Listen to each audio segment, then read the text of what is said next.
The Civil War was the most important event in American history. That's because it decided what kind of nation America would be and whether or not the promise of universal liberty would really be fulfilled. And what decided the outcome of the Civil War was its battles. Welcome to the Key Battles in the Civil War podcast.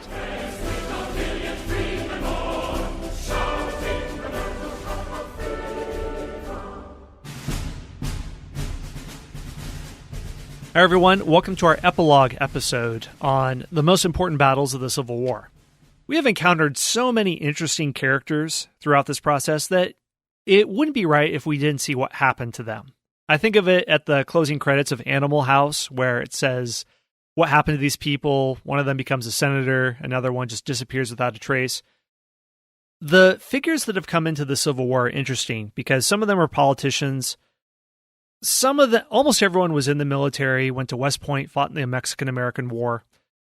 Almost none were career military men because simply the U.S. had such a small military before the Civil War. So you have some of these figures who start up businesses, they fail, or they're philosophy professors, they're Episcopal bishops, they come from all walks of life, they're slave plantation owners, and they join the war effort. Some do poorly, some do fantastically. But once the war is over, once America demobilizes, where do they go? Do they go back to their lives? Do they start up new ventures? Are they post-war celebrities? Well, that's what James and I are going to do in this episode. And because on this podcast, we haven't delved into this identity too much, but we have a Yankee and a Confederate, or a Yankee and a rebel. What do you prefer? What's your chosen title? I'll go with rebel. I don't know. Rebel, yeah. Hard to say. So, we figured it'd be fair if we ping-pong back and forth. So I'll talk about what happens to the Union soldiers, and James will talk about the Confederate soldiers. And not just soldiers, but also people as part of the Union side. Before we go on, let me clarify. I'm not a unreconstructed Southerner. I mean, you're probably Texan first, right? No, I'm a Union man. I'm a Southern Unionist. There you are. So there were a lot of Whigs and people like that who didn't support secession. And yeah, let's just not dig ourselves any further. So we'll just take James where he is, and we'll just talk about these people and go back and forth. So, and we're also going to start at the top of the pyramid and move our way down. So I'm going to start with Lincoln, and then James will dig into his counterpart. And we'll try to do that as well as possible. He'll describe Davis, and then we'll go with those counterparts back and forth. All right, Lincoln. Well, I mean, what is there to say? I mean, sadly, he's assassinated very shortly after the Civil War ends on April 14th, 1865, only 4 days after Lee's surrender. So he probably suffers worse than any other president. You can look at pictures of what he looks like from 1860 to 1865, and every president ages on the job due to the stress of the job, but Lincoln really takes it hard. And as we talked about the first few years of the war effort, Lincoln's quote is saying, "If there is a hell, I am in it." He's only 56 years old. After a long funeral procession, he's buried near his home in Springfield, Illinois, and widely considered to be one of our finest presidents, both for remaining steadfast through the war, for emancipating the slaves, but his vision of trying to reconcile America afterwards. And I just want to touch on a little bit here because it's worth focusing on. So what Lincoln wanted to do was avoid a low boiling hatred between the two sides that would result in another war a few decades later, kind of like what happened in Europe after World War I. It was a poorly constructed peace that just led to World War II. So he said, "With malice toward none, with charity for all, with firmness in the right, God gives us to see the light. Let us strive on to finish the work we are in, to bind up the nation's wounds, to care for him who small have borne the battle, and for his widow and his orphan." And it goes on. But all that to say, that was not a popular opinion. There were figures. One is Henry Ward Beecher, who was a very popular national preacher who wanted the South to pay. He said, "I charge the whole guilt of this war upon the ambitious, educated, plotting political leaders of the South.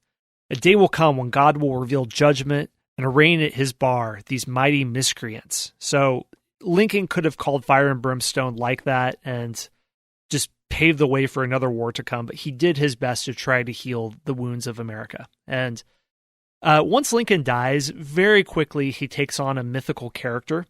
And Ralph Waldo Emerson said in his eulogy of Lincoln that, "I am sure if this man had ruled in a period of less facility of printing, he would have become mythological in a very few years, like Aesop." So very quickly recognized as one of America's greatest presidents and mythologized. So that's Lincoln. All right, my turn. Jefferson Davis, Lincoln's counterpart in the South. We saw in one of the last episodes how Davis tried to get away. He tried to escape. He was heading for, I believe it was Georgia, he was wanting to try to get to, maybe try to fight another day. But he was captured on May 10th, 1865. And after that, he was served 2 years in prison at Fort Monroe, Virginia. But after his release, he lived the rest of his life off the charity of a wealthy widow. Always good work if you can get it, right? Pretty good gig there. I'd like to do that myself someday. Anyway, he worked on a massive memoir. He spent most of his retirement writing this book, The Rise and Fall of the Confederate Government. And this is one of the many works in which former Confederates tried to justify their actions and tried to downpedal the slavery thing. And we'll talk more about this in the lost cause discussion we're going to have. But he was trying to downpedal the importance of slavery and make it more about states' rights and all that. And anyway, go into that later perhaps. But so Davis lives pretty good long life. He dies in 1889 at the age of 81, and he would be a hero to the South for many decades after that. Really until just recently. It's kind of interesting. I'll mention in passing, Scott, I don't have this in the notes, but Houston Independent School District had a high school named Jefferson Davis High School. And that name was just changed about 2 or 3 years ago to something else. I can't remember what it was, but he's one of these Confederates whose statues are being taken down. And I'm not going to weigh in one way or the other on that. That's not my point, but it's interesting to see how his legacy has changed in the South over time. And I think we're going to see probably it's going to even decrease even more in the future. I know when I was at UT, there was a statue of Jefferson Davis on the main grounds, the 40 acres, they call it, the original campus. And that's been gone for quite some time now. Right. I mean, so as you can see, the Civil War casts a very long shadow. This has relevancy in a ways that other battles don't. Yeah, so I guess kind of moving down the pyramid a little bit with Ulysses S Grant. He was general-in-chief of the Army after the war. Some have said that it's a tragedy for Grant that if he would have been shot right after exiting Appomattox Courthouse, he would go down in history as one of the greatest Americans who ever lived. However, he did not. He lived on. So that colors his legacy a little bit because he wasn't a terribly popular president, and some of that retroactively colors how people viewed him as a general, despite him being quite competent. So he becomes the first person ever to become a 4-star general, like James talked about.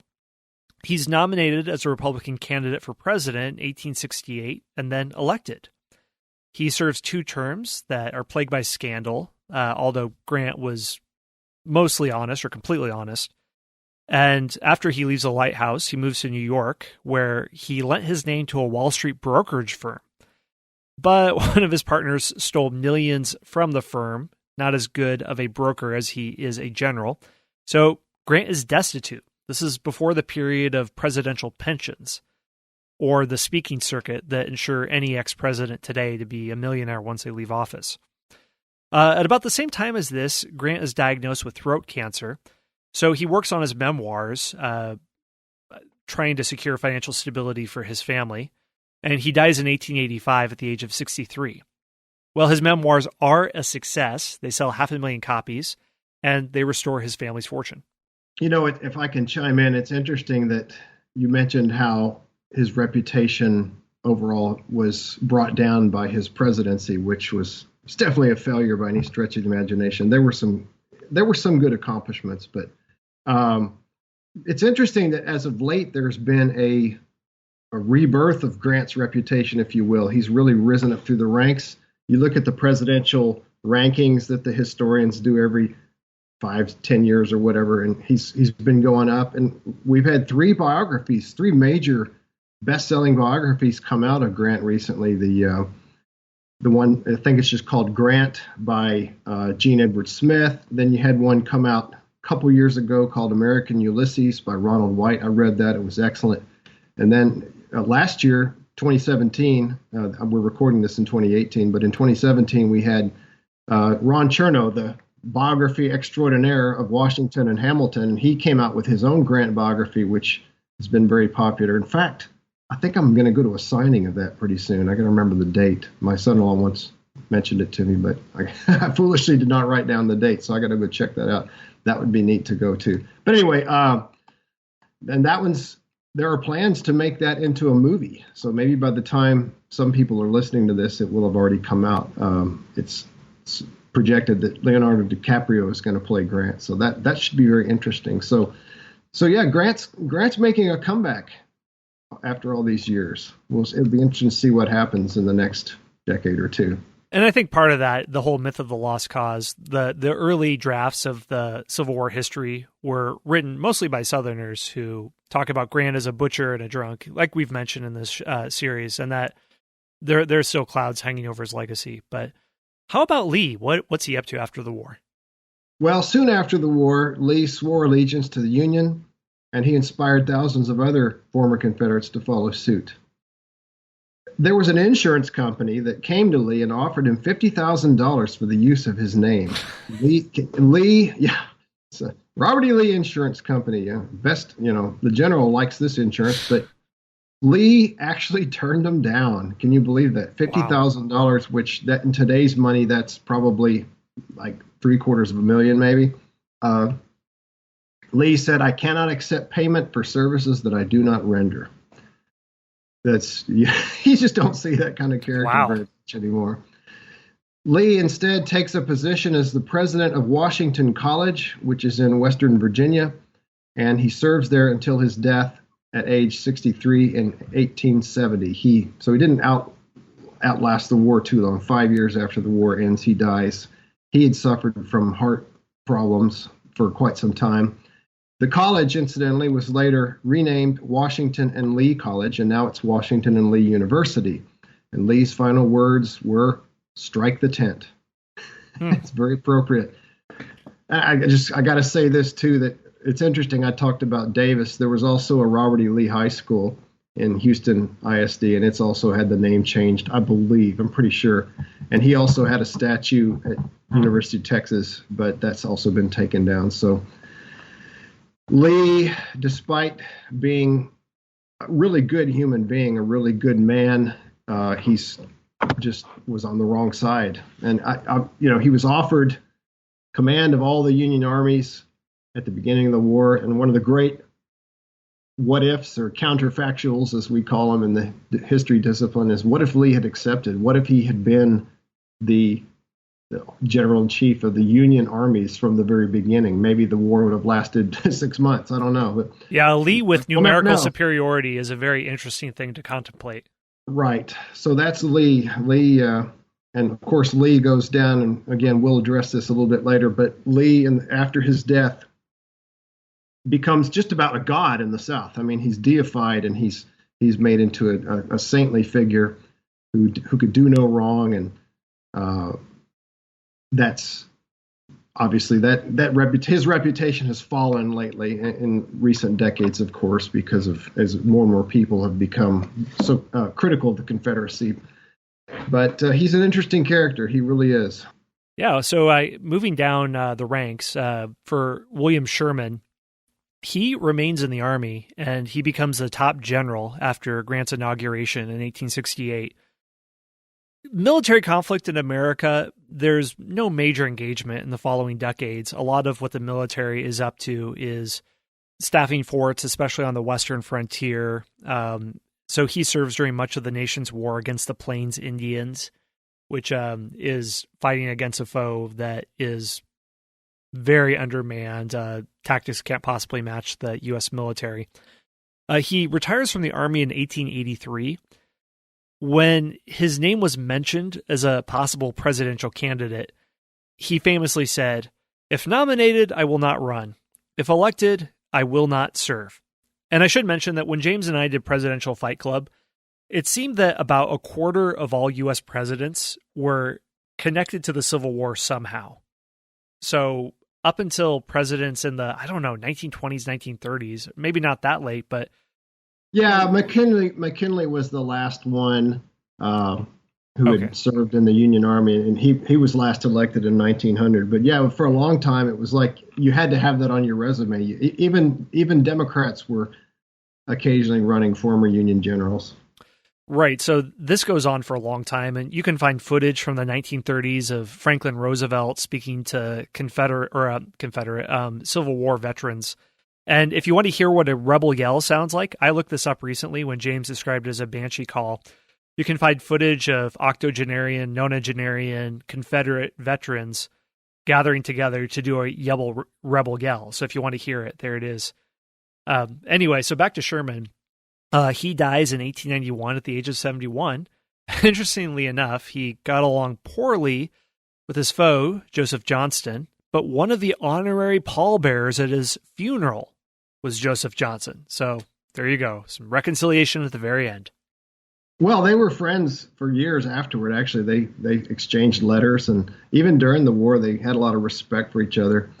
I want to jump in and just add something. I can't resist that those famous lines of Sherman, if nominated, I will not run. If elected, I will not serve. Those were quoted so many times, or at least alluded to by future candidates, because we have an interesting, you know this, Scott, we have an interesting tradition in our presidential elections.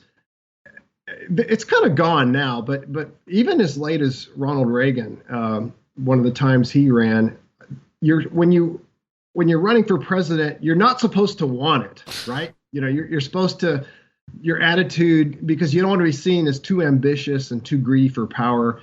So for years, I mean, beginning with George Washington and almost every election for most of our history, they'll be asked, well, are you running for president? Well, if the people want me, I don't really want this, but I'm open to the possibility, and I'll do what the people say. And I've been listening to a biography by Ronald Reagan, and he at one point said something like, well, I'm not going to, they asked him, are you going to run?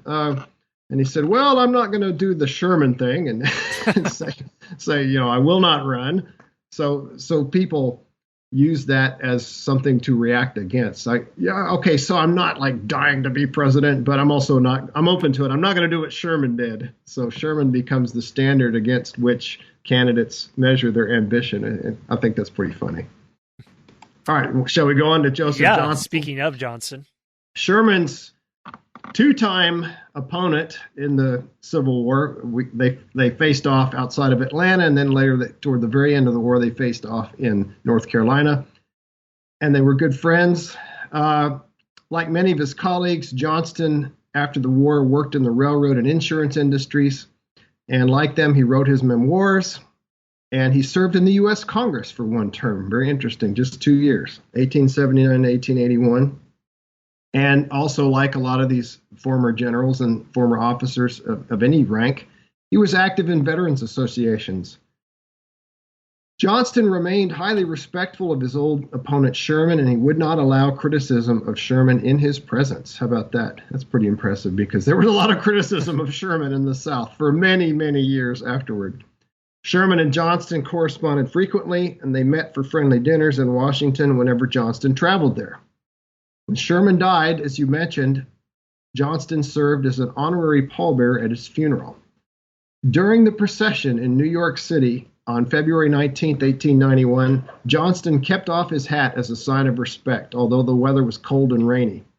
Someone concerned for his health asked him to put on his hat, to which Johnston replied, "If I were in his place and he were standing here in mine, he would not put on his hat." And he caught a cold that day, which developed into pneumonia. And he died a few weeks later in 1891 at the age of 84. So for the third time, Sherman defeated him. Even in death, he's dead, and he still defeats Johnston. I love that story. His words came true, but it's really hard not to get swept up in the romance of that period when you do have chivalry on both sides. Like you said, with these statues being taken down, understanding today with the legacy of slavery and the the legacy of race relations in America. It's something that America is reckoning with, but still, I mean, on both sides, the chivalry that you do see, it's hard not to admire it. Hey everyone, Scott here. We're going to take a very short break for a word from our sponsors. Once in a generation, a podcast comes along with the power and eloquence to inspire us all. This show will entertain you while you wait for that one. Join two best friends, author and former history teacher John Driver and comedian Johnny W. for hilarious and authentic conversations about life, history, culture, faith, and everything in between. You can listen to Talk About That wherever you find your podcasts or at lifeaudio.com.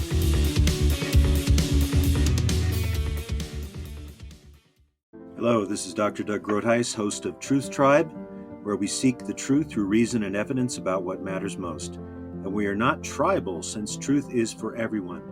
Please join me at the Truth Tribe as I discuss the reasons for Christian faith, the Christian worldview, and moral issues such as abortion and gender ideology.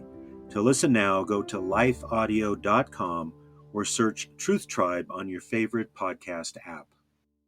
Are you concerned about tensions in the Middle East? Do you wonder where we're currently at in the biblical timeline?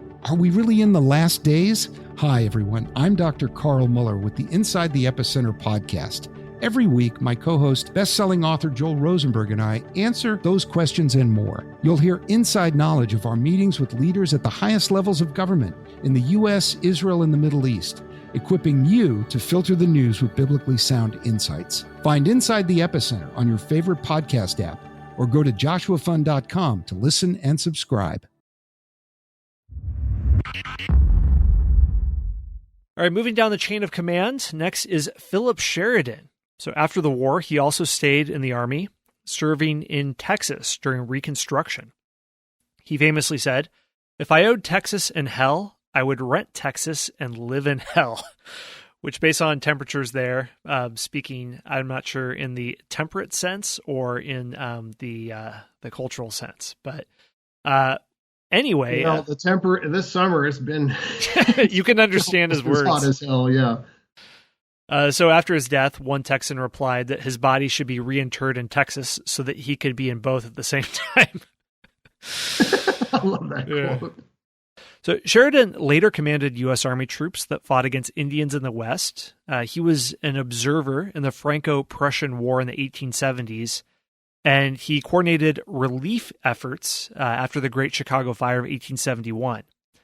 After Sherman's retirement, Sheridan became General-in-Chief of the U.S. Army, and he served in that capacity until his death in 1888 at the age of 57. All right, and who is the Confederate counterpart? Sheridan. Well, let's talk about good old General Beauregard, one of the Forrest Gumps of the Civil War. It's like, doesn't matter where we are, west, east, deep south, on the coast, he pops up. So Beauregard, originally from Louisiana, of course. After the war, he served as a railroad executive. That kind of seems to be the go-to thing, especially if you're a Southern officer.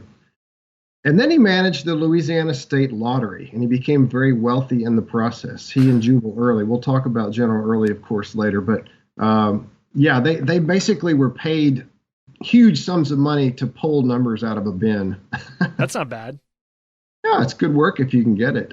I may see if there's any listings for that. After being supported by a wealthy widow. Yeah, I think the widow would be even better. Then you don't have to do anything except write a book. But Beauregard and Davis published, this is Jefferson Davis, of course, speaking of him, they published a series of bitter accusations and counter-accusations, retrospectively blaming each other for the Confederate defeat. They were not on the same page, and that's part of why Beauregard was constantly being moved around, because Davis kept firing him. So there was a lot of recriminations between the two after the war. Beauregard eventually dies in 1893 of a heart attack at the age of 74 in his beloved city of New Orleans. All right, so next is George Thomas, and what we're going to see with Thomas is that hurt feelings and anger between the Union and the Confederacy do not heal by any means after the war concludes, even at the family level. For example, so he was a Virginian, but he chose to stay loyal to the Union, so his family disowned him. They turned his picture against the wall. They destroyed his letters and never spoke to him again. And after the economy of the South collapses after the war, with emancipation and billions of dollars of capital is suddenly wiped out, Thomas sent some money to his sisters, but they refused to accept it, saying that they had no brother. And then after the end of the Civil War, he held various commands through 1869. During Reconstruction, he acted to protect freedmen from white abuses, and he set up military commissions to enforce labor contracts, since local courts had ceased to operate or were biased against newly freed blacks. And he also used troops to protect places threatened by violence from the Ku Klux Klan. In 1869, he was given command of the military district of the Pacific, but he died a year later from a stroke at the age of 53. And even at his funeral, none of his relatives attended, his blood relatives. Oh, that's just awful. I hate, that's such a sad story. Thomas was such a great general, but I mean, I guess it's understandable if you're a dyed-in-the-wool Confederate and your brother goes and fights for the other side, you'd be a little bit upset, a lot upset maybe. All right, so let's talk about now another Confederate, and this is Lee's old warhorse, one of the most able Confederate Corps commanders, James Longstreet. And Longstreet, I might add, is kind of the hero of the book The Killer Angels and the movie Gettysburg that we talked about earlier. Longstreet, it's a very interesting story. He settled in New Orleans after the war, and he worked in the railroad, cotton, and insurance businesses. Surprise, surprise. But unlike a lot of these other generals, he became a pariah in the South for several reasons. First of all, he converted to Catholicism, which was very, very frowned upon, especially in the South. Not in the North so much, but in the South. The South was heavily Protestant. And then he joined the Republican Party, which was even worse in the eyes of most Southerners. Yeah. Catholic, okay, that's just weird. Republican, that's of the devil. And then he served in the Grant administration. He and Grant had been friends before the war. In fact, Longstreet was the best man in General Grant's wedding. Isn't that interesting? Of course, he wasn't General Grant at the time. This was when he was a young man, but more like Captain or Lieutenant Grant. But so they had been friends. And so Grant, when he becomes president, appoints Longstreet as minister to Turkey. Oh, very nice. Yeah. Yeah, how about that? So there's a connection with Scott. And maybe, I don't know, maybe the worst sin of all that Longstreet committed was he publicly criticized Lee's strategy at Gettysburg. Okay, so, all right. So think of, in the eyes of the South, you convert to Catholicism, that's not good. Join the Republican Party, that's awful. Serve in the Grant administration, that's bad. But you criticize Robert E. Lee, that is the worst sin you can possibly commit. Remember, we talked earlier about how Lee was raised to the level of sainthood in Southern eyes. Lee could do no wrong, and yet Longstreet goes on record as saying, well, maybe we shouldn't have attacked on that third day. We shouldn't have done Pickett's charge. We should have done what I said. We should have redeployed to a more defensible position. But that is a cardinal sin. You don't criticize Robert E. Lee, at least not in the late 1800s. Longstreet later moves to Georgia, and he dies in 1904. He lives a pretty long time, despite his war wounds at the age of 82. Longstreet becomes the villain of the Confederacy in the Lost Cause writings. Since the late 20th century, though, his reputation has risen, and many Civil War historians now consider him among the war's most gifted tactical commanders. I know in the book, The Killer Angels, I mean, obviously that's a novel, it's a work of fiction, but it has a lot of good historical insights. And the author of that, Michael Shera, really presents Longstreet as the future of warfare, a forward-looking general who understood that you don't order frontal assaults against fortified positions across wide open fields. Instead, you try to find your own defensive ground, a better position. You force the enemy to fight you on ground of your own choosing. So, yeah, Longstreet probably was quite a bit ahead of his time, but he didn't get any thanks for it in the South. We'll dive more into the myth of the Lost Cause. Yeah. I didn't know about the Longstreet element and how he's the villain, so I'll be curious to hear your take on that. So the next person on the Union side is Irving McDowell. he, beginning in 1864, he's rotated through a series of commands, including California, the East, the South, and California again. He retires from the Army, and after his retirement in 1882, he served as Park Commissioner of San Francisco, California. So, yeah, so he's out there in the West after the gold rush. It's not your typical post-general job, is it? A dusty outpost. I mean, there's the gold rush, but it's not the beacon that it is today. What he does is, in his capacity, he constructed a park in the neglected reservation of the Presidio. He lays out drives that commanded views of the Golden Gate. So that would come into play later. So an early developer of California, if we want to consider him that. And he dies of gastric cancer on May 4th, 1885, at the age of 66. So I guess he kind of redeems himself. Terrible general, but did a lot of good things for San Francisco. Huh? Well, I guess we have to talk about your forefather here. Absolutely. It's about time, finally. I should have put him at the head of the list. No, right above Davis. Exactly. Yeah. All right. So Jubal Early, my personal favorite Confederate general. This is, if you've been listening to what we've said about Early so far, this will not surprise you. I love this so much, Scott. I'm sorry I can't stop laughing as I look at the notes. True Texan. Oh, yeah. And he's not even from Texas, but he should have been. After Lee's surrender, Jubal Early refused to give up. He escaped to Texas on horseback. He gets on a horse and rides to Texas. Where else? And he's hoping there to find a Confederate force that had not surrendered, like rally the troops. One more fight. It's like that Japanese guy that was on the islands until the 70s. Yeah, it's just, come on, Jubal. Are you serious? We got to remember, this is a guy that voted against secession, but man, he really got on board with it, didn't he? So, I'm sorry, this just tickles me. I don't know if we need to redo this. But Early proceeded to Mexico, and from there he sailed to Cuba, and finally to Canada. You talk about it. Oh, anyway, despite his former Unionist stance, he had been a Unionist at one point, but not anymore.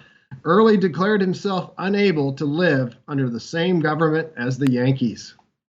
For the rest of his life, he prided himself as an unreconstructed Southerner. That may be where that term originated from. I don't know if he coined it or not, but he was the epitome of that. General Early became a leading proponent of the lost cause myth. Again, more on that later. And he savagely attacked James Longstreet in his writings. He and Longstreet had this war of words that went on for years and years and years. And he also, by the way, I don't have this in the notes, but he worked for the Louisiana Lottery alongside General Beauregard.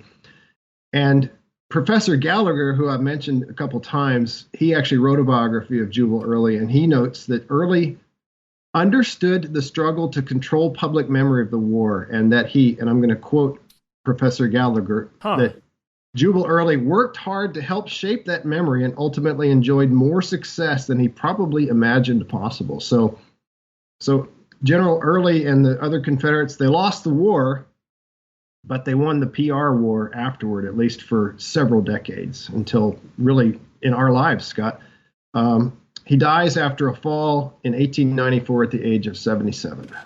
Right. And again, that phrase, history is written by the winners, that's not true. I don't know where this comes from. I mean, history is written by the people who write it. And Southerners took care to write the early drafts, and they became codified, and that's what it was. So, again, I mean, if you talk about the fight between the Ottomans and the Serbians of 1389, who's going to have a stronger opinion of that today, a Serbian or a Turk?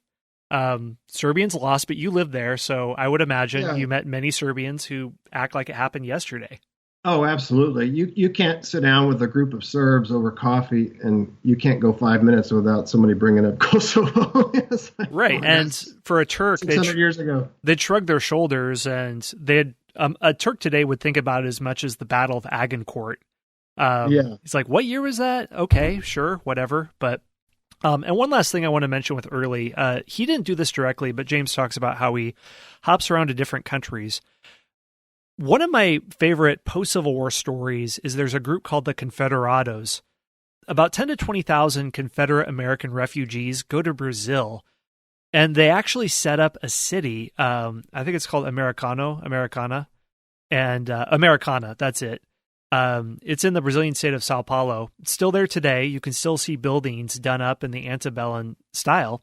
And they go to Brazil because slavery is legal there till the 1880s. So many go because they want to continue being involved in an economy that has slavery. Some simply don't want to live in America. They don't feel it's part of their homeland.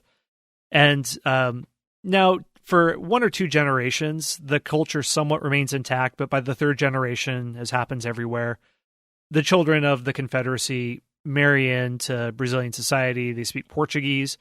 But there's still a festival that happens there once a year where people dress up in Southern regalia. They wear Confederate uniforms. They wave the Confederate flag. It doesn't mean a racist symbol down there in Brazil. It's just a funny little antique from your forefathers. But yeah, so the waves of the Confederacy crash on distant shores far after the conclusion of the Civil War. So a little bit with Jubal Early there. But yeah, his story is interesting enough that it pays to mention that. Okay, so I'm going to talk about our beloved General McClellan. So he bungles his way through the early parts of the war. After the 1864 election, he flat out resigns from the Army.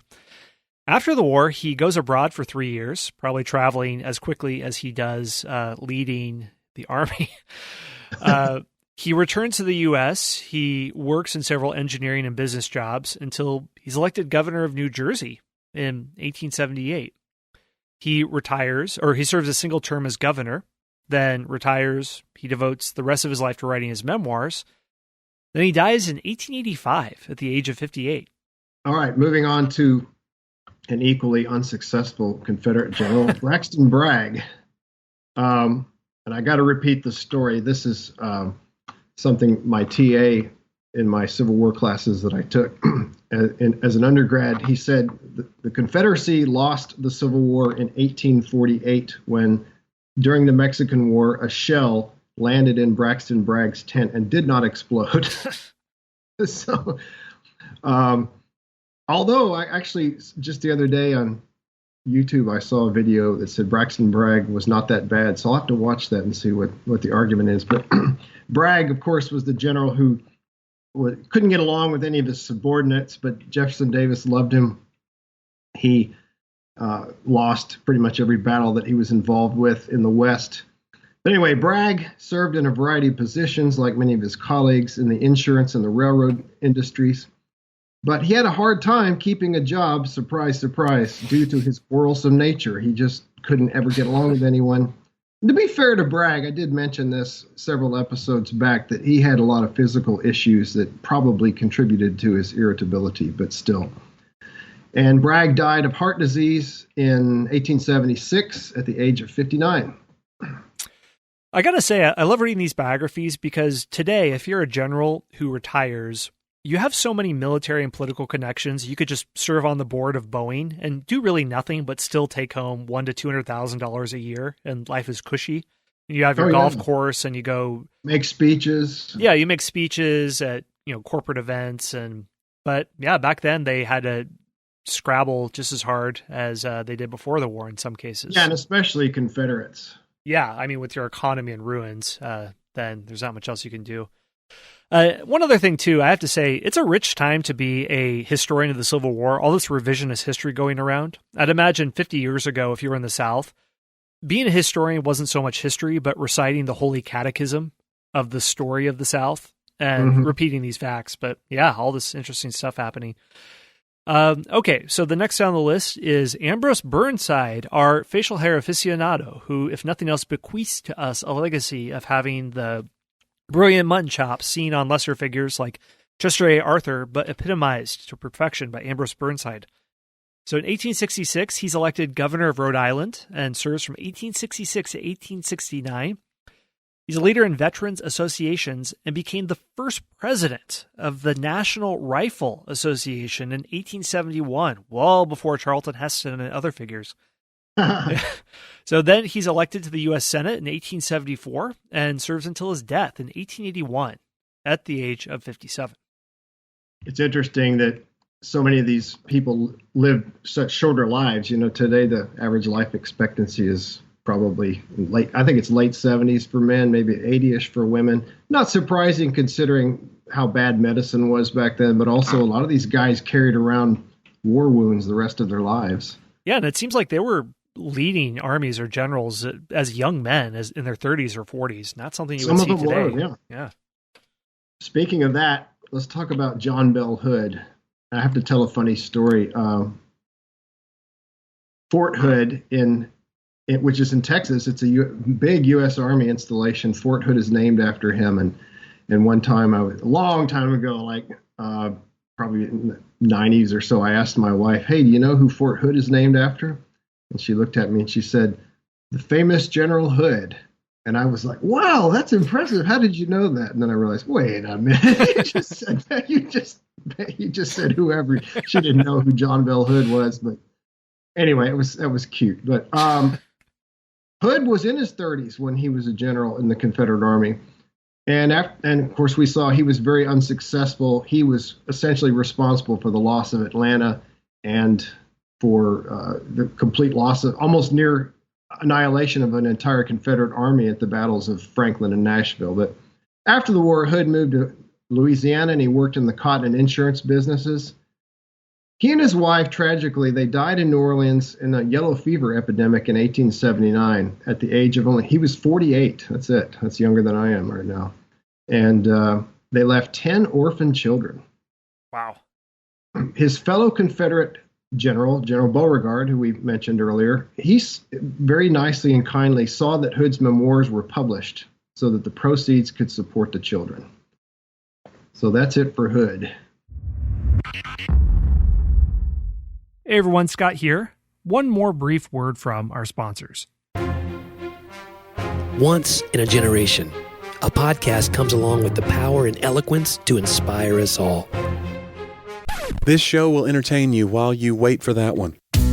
Join two best friends, author and former history teacher John Driver and comedian Johnny W. for hilarious and authentic conversations about life, history, culture, faith, and everything in between. You can listen to Talk About That wherever you find your podcasts or at lifeaudio.com.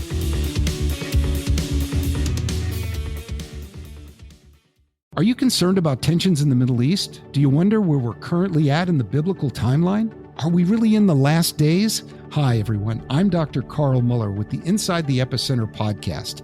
Every week, my co-host, best-selling author Joel Rosenberg and I answer those questions and more. You'll hear inside knowledge of our meetings with leaders at the highest levels of government in the U.S., Israel, and the Middle East, equipping you to filter the news with biblically sound insights. Find Inside the Epicenter on your favorite podcast app or go to joshuafund.com to listen and subscribe. Hello, this is Dr. Doug Groothuis, host of Truth Tribe, where we seek the truth through reason and evidence about what matters most. And we are not tribal, since truth is for everyone. Please join me at the Truth Tribe as I discuss the reasons for Christian faith, the Christian worldview, and moral issues such as abortion and gender ideology. To listen now, go to lifeaudio.com or search Truth Tribe on your favorite podcast app. Next is Joseph Hooker. After the war, he led Lincoln's funeral procession in Springfield on May 4th, 1865. Later, he commanded the Department of the East and Department of the Lakes. He had poor health after the war and was partially paralyzed by a stroke. He retires from the Army in 1868 and dies in 1879 at the age of 64. Again, not terribly old. All right. Moving to the Confederate side, now we get to look at the Beast. Oh. Nathan Bedford Forrest. That was not his nickname. That's what. Wizard of the Saddle. Yeah, the Wizard of the Saddle. That was his nickname at the time. I used to play the Civil War board game, just called the Civil War, and it was super detailed and had a 56-page rule book, and it would take 12, 15 hours to play. Back when I was young and had time to do that. And they have... each of the generals has their own marker, and I was playing a friend, and Forrest had really good. He was really good in the game as he was in the real war. And my friend said, "Man, Forrest is a beast." So I always think of him as the beast. But so in 1867, as almost every American knows, Forrest, or at least history buff, Forrest became the first imperial wizard of the Ku Klux Klan. But he later quit when the Klan became too violent for even him. And he was not a peaceful man by any stretch of the imagination. We saw one time when he was confronted by General Bragg. He basically threatened Bragg, "Don't mess with me again or I'm going to kill you." Unlike many former Confederates, Forrest spoke in encouragement of black advancement and of endeavoring to be a proponent for espousing peace and harmony between black and white Americans going forward. You would not expect that from Forrest, would you? But anyway, he died from acute complications of diabetes in Memphis in 1877 at the age of 56. Yeah, and one interesting thing with Forrest, I talked with an author who wrote a book on him, and there's an interesting parallel with Forrest and former Governor George Wallace, who famously prevented students from, what was it? I forget the year. He was a governor of Alabama. I don't want to mess it or have a slip of the mind, but in the period of the Civil Rights Movement, Wallace is really George Wallace, Governor George Wallace. Governor George Wallace. He's really a villain of the Civil Rights Movement for good reason. Right. But what most don't know about Wallace, and Nathan Bedford Forrest shares this, is later in life both had a religious awakening, and by the end of Wallace's life, he's governor of Alabama up into the 1980s, and he has a religious conversion experience, and then renounces his racist ways. There's pictures of him you can find. He meets with civil rights leaders. He meets with Jesse Jackson. He apologizes for all the things he did. And I don't know if Forrest goes quite that far, but he does have sort of a change of heart where he's at the end of his life, he's far more sympathetic than you would expect him to be based on his earlier actions. Definitely that. And he was definitely out in front of the times, at least in the South. All right. Well, okay. So moving on down. We have Meade, George Meade. So Meade's commissioner of Fairmount Park in Philadelphia from 1866 until his death. He also held various military commands, including the Military Division of the Atlantic, the Department of the East, and the Department of the South. He replaces Major General John Pope as governor of the Reconstruction 3rd Military District in Atlanta in 1868. Meade receives an honorary doctorate in law from Harvard, and he has numerous scientific achievements, including inventing a hydraulic lamp for use in a lighthouse. He's recognized by many institutions, including the American Philosophical Society and the Philadelphia Academy of Natural Sciences. But like many other veterans, he continues to suffer from health complications from war wounds, and he dies in 1872 at the age of 56, following a battle with pneumonia. I've got to, it's interesting, he was still in active duty. I have to mention, just when we talked about Meade and his invention, General Burnside actually was an inventor too, and he invented, I believe this is before the war, Burnside, and not only did he invent a really cool set of facial hair, but Burnside invented a repeating carbine that was actually used by the Union Army early in the war. Or obviously we talked about they didn't have a lot of repeating weapons, but so, a couple of inventors on the Union side. Let's move on to, this is the last Confederate we're going to talk about, Raphael Sims, the commerce raider, the man who caused fits for captains of Union merchant vessels. Sims was briefly held as a prisoner by the U.S. after the war, but he was released on parole. He was later arrested for treason on December 15, 1865. But after a good deal of behind-the-scenes political machinations, all charges were eventually dropped, and he was finally released on April 7th of 1866. After Sims' release, here we go. He's going to become an academic. There we are. He worked as a professor of philosophy and literature at Louisiana State University. I'm sorry, it was originally called Louisiana State Seminary, now Louisiana State University. And Sherman had worked there before the war. We talked about that. He had been a commander of the military college. Sims also was a county judge and then as a newspaper editor. So like a lot of these guys, they just bounced around, didn't they, from place to place? Not everybody, but some of them. And like many top Confederate leaders, he wrote a memoir in which he advanced the myth of the lost cause. And he died of food poisoning in 1877 at the age of 67. Food poisoning, what a way to go. I had that once. I hate it. But, yeah. I got to mention in passing, I don't have this name on the list because this is a name that we did not even mention at all during the entire series. But I want to just throw a fun fact out there, trivia. There was only one Confederate who was executed by the U.S. government for treason. You know who that is? I don't. Who's that? It was Henry Wirz, who was, you probably never heard of him. You have to be pretty much a Civil War buff to have heard of this guy. He was the commandant of the notorious Confederate prison camp at Andersonville in Georgia. We didn't talk about prison camps at all, but I can sum it up by saying they were horrible no matter what side you were on. But the worst of all was Anderson, where people just died of starvation and disease. And there was a lot of Union anger, obviously, about when they liberated the prison. It was liberated during Sherman's march to the sea. And when that was liberated, these men came out of there, these prisoners who had been Union soldiers. Some of them looked like skeletons. If you look at pictures of them, you can Google that. You can Google Andersonville prisoner, and they look like people in the Nazi concentration camps after World War II. Yeah, it's horrific. Their eyes are sunken into their sockets. Yeah. Right. And so there was a tremendous amount of Union anger about this. And some would say he was more of a scapegoat than anything else. I mean, you could certainly argue that Robert E. Lee was responsible for way more Union deaths than Henry Wirz, but, Lee was protected by powerful friends in some ways. And you had the whole philosophy of live and let live that Lincoln promoted. So Wirz kind of, I guess, carried away the sins of all the Confederates. I don't know. It's interesting to think about.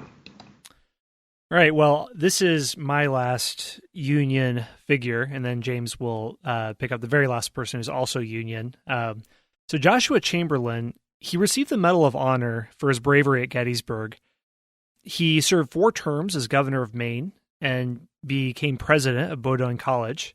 And he taught every subject except math, which it's boring. Just boggles my mind. So that's a polymath right there. Math, so I can say that. He left the college after 12 years and served in different positions. And in 1898, he volunteered for service in the Spanish-American War, but was rejected due to his bad health. Pretty old at that point. Yeah, pretty old. But that he died of wartime wounds in 1914 in Portland, Maine, at the age of 85. It's interesting that he volunteered for service in the Spanish-American War. There were quite a few former Confederates that did. And in fact, one of the top U.S. generals in the Spanish-American War was a former Confederate cavalry general. Huh. We didn't mention him by name at all, I don't think, but his name was Joseph Wheeler. He was also called Fighting Joe, kind of like Fighting Joe Hooker, although unlike Hooker, he really was Fighting Joe. Fighting Joe Wheeler fought for the Confederacy and then later was made a major general in the U.S. Army during the Spanish-American War. The Spanish-American War was the last war where you had volunteer units. After that, the U.S. Army decided, we need to kind of standardize and normalize this Army and we don't want these volunteers coming in. If you're going to be in the Army, you're just in the regular Army. That's it. But yeah, Chamberlain his story is a great story. And once again, I'm sorry if I sound like a broken record, but listeners, you must read the book, The Killer Angels, and you must watch the movie Gettysburg. It is your homework after you finish this series to keep the love going, okay? Chamberlain's story is simply amazing, and he's in the movie Gettysburg. He's brilliantly played by Jeff Daniels, so you'll really enjoy that. All right, I'm going to wrap it up here since we had an unequal number of Confederates and Union people, and we could have done a lot more, but we didn't want to go on forever and ever. But we've got to talk about David G. Farragut of Damn the Torpedoes, Full Speed Ahead fame.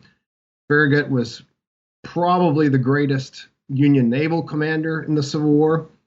After the war, like many of his colleagues, he was active in veterans associations, and he was promoted to full admiral in 1866, four-star admiral, becoming the first U.S. naval officer to ever hold that rank. His last active service was in command of the European Squadron from 1867 to 1868 with the screw frigate USS Franklin as his flagship. Farragut remained on active duty for his entire life, an honor accorded to only 7 other U.S. naval officers after the Civil War. And don't ask me to name those 7. I could make some guesses, but not a big expert on naval history. But yeah, he wasn't forced to retire. He got to stay on active duty, and he died in 1870 at the age of 69.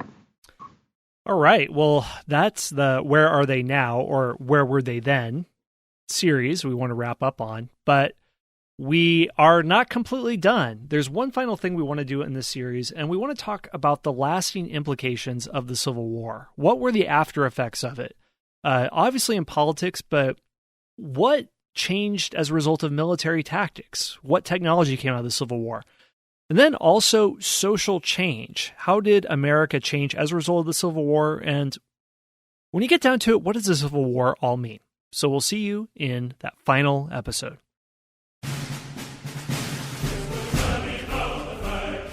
Thanks for listening to the Key Battles in the Civil War podcast. Be sure to subscribe to the show in the podcast player of your choice and leave us a rating and a review. This helps us grow and reach new listeners. You can also find maps of the battle sites, show notes to each episode, and plenty of other history info by going to keybattlesinthecivilwar.com.